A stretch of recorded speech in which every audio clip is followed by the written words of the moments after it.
4 years after the start of its full-scale invasion, Russia has clearly failed to subjugate Ukraine. The price Russia pays is heavier by the day, and it is paid primarily by the people of Russia. They are mourning sons, brothers, husbands, and at the same time they face declining living standards at home. Inflation is close to 6%. Interest rates stand at 14.5%. Taxes are rising.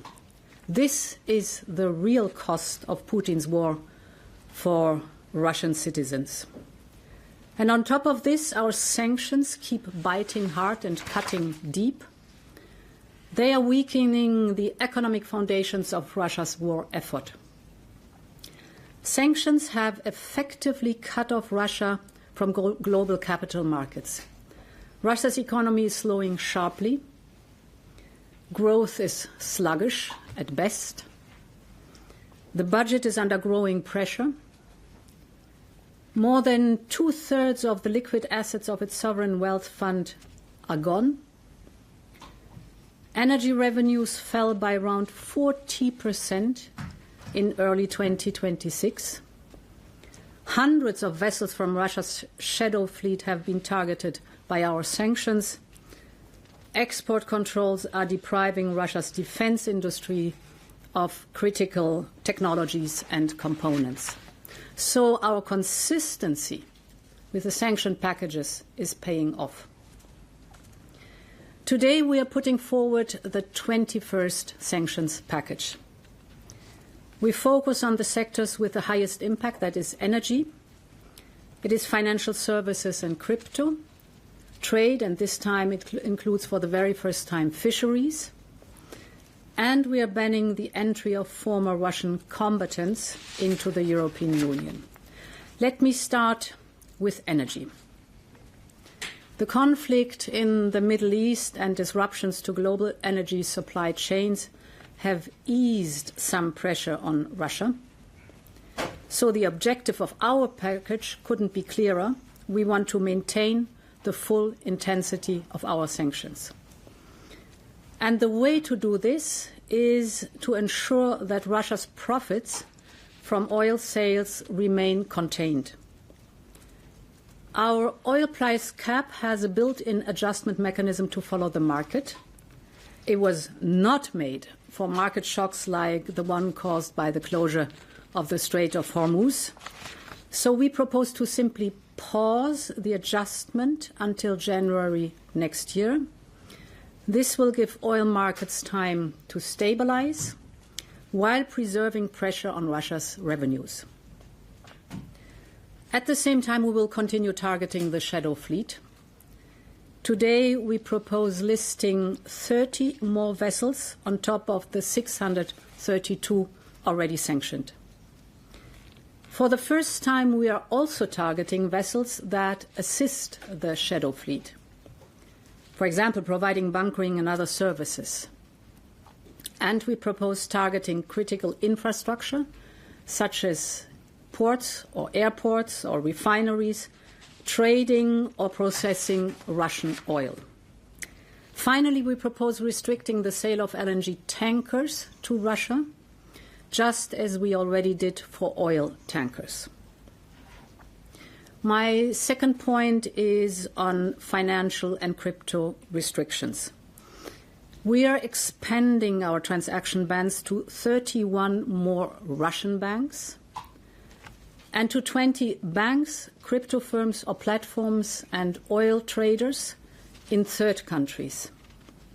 Ones that have been servicing sanctioned Russian entities and individuals or circumventing our measures. For the first time, we will introduce the possibility of a full third country ban for crypto asset services. It will act as a strong deterrent for the countries hosting platforms that help Russia evade our sanctions. My third point is on trade. We are putting forward new export restrictions on items and technologies used by Russia's military industry. For example, We're targeting more metals and alloys used in the aerospace and defense sectors. For drones, we propose new export bans on ground support equipment and jamming and launch systems, among other items. We also propose new import bans on a number of goods worth 60 million euros. For example, it covers certain metals, metal ores, or car parts, because we want to lock in Europe's diversification away from Russian imports. And finally, we are addressing one of the last major unsanctioned sectors, and that is fisheries. We propose substantial restrictions on imports on some fish products and a complete ban on others, including cod. And we'll be aligning trade restrictions for Belarus so it cannot serve as a backdoor for Russian trade. I also want to mention one key point of this new aspect.